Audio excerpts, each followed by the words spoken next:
የለብሽም ማድረግሽ እሱ እንዳልተፈጠረ ከሱ ጋር ኖረሽ እንደማታቂ እንደማትተዋወቂ ነው ረስተሹ ህይወትሽን ኢንጆይ ማድረግ ያለብሽ።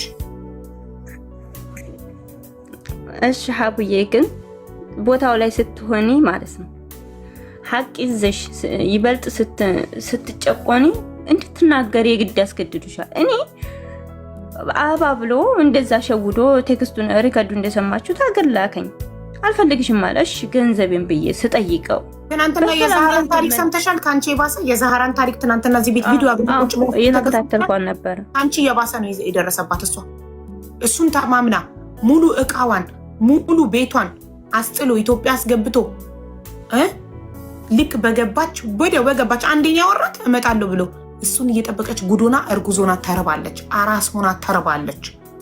ለምናለች። ሆስፒታል ስትወልድ አብሯት የሚሆን ሰው አታለች። አንቺስ ቤተሰቦችሽ ነበሩ ጎንሽ አይደል? እሷ ግን ባዳ ከመንገድ ላይ የተገኘች ረዳት ሰራተኛ ናት። ልጇን ያውም እኔ ስወልድ ራሴን ስቺ በኦፕሬሽን ስወልድ ልጄን ይዛ ብጠፋስ ባዳ ማታቃት ቤቷ በመጣች በ3 ቀኗ በኦፕሬሽን ልትወልድ ሆስፒታል ገብታ ልጅቷ ልጄን ይዛ ብጠፋስ ብላ ከዛ በቃ ለፈጠራት አምላክ ከሞትኩም ልሙት ከሞትኩም ልጄ ያደገችበት ትደግ አንተን የፈጠርካት አንተ ታውቃለህ አንተ እንዳረክ አድርገኝ ብላ ማደንዘዣ ስትወጋ ነፍሷንም የልጇንም ነፍስ ለፈጣሪዋ ሰጥታ እሱን አምና ገባች ወደ ኦፕሬሽን በሰላም ወልዳ። ያቺ ባዳም ታማኝ ሆና ተገኝታ ይሄን ያደረገው ማን ነው? ፈጣሪ።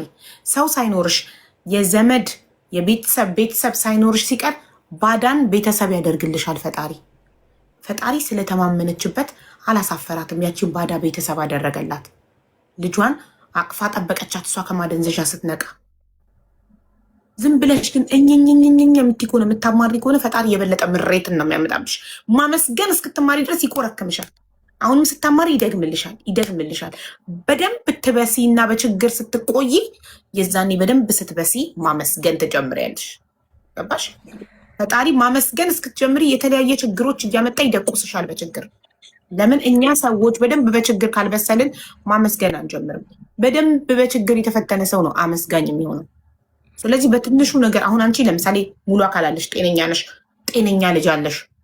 ለዚህ ፈጣሪሽን አመስግነሽ እየሰራሽ ውበትሽን እየተንከባከብሽ የተሻለ ቦታ ላይ ሆነሽ ተገኝተሽ እሱ ሲያይሽ ምን አይነት ሴት አመለጠች እንዲል ነው የሚገባው። ግን እንደዚህ እየሆንሽ ካየሽ ይቺንስ እንኳንም ተገላገልኳት ነው የሚለው። ያየ ሰው ሁሉ እንኳንም ቀረችብክ ይለዋል። ተሽለሽ ነው መገኘት ያለሽ። ራስሽ ላይ ስሪ፣ ገንዘብ ያዥ፣ ህይወትሽን ለውጪ። ከሱ የእጥፍ የተሻለ ሰው መጥቶ ይለምንሻል አግቢኝ ብሎ። ሀቡዬ በዚህ ጋር ላይ የኔን ጥንካሬ በዙሪያ ያለ ሰው ይወቅ። ግን የታፈነ ጩኸቴ ሰሚ አጥቶ ሀቅ ይዤ ግን ሀቅ እንደሌለኝ መሆኔ ነው ስጮህ የነበረው እንጂ በሌላ ዙሪያ አለመውደቄ ነው። ይሄን ሰው እያንገበገበው ስም የሌለኝን ስም እየሰጠ ያለ ምክንያቱም ሀቅሽ ለማን ነው ማሳየት የምትፈልጊ? ለማ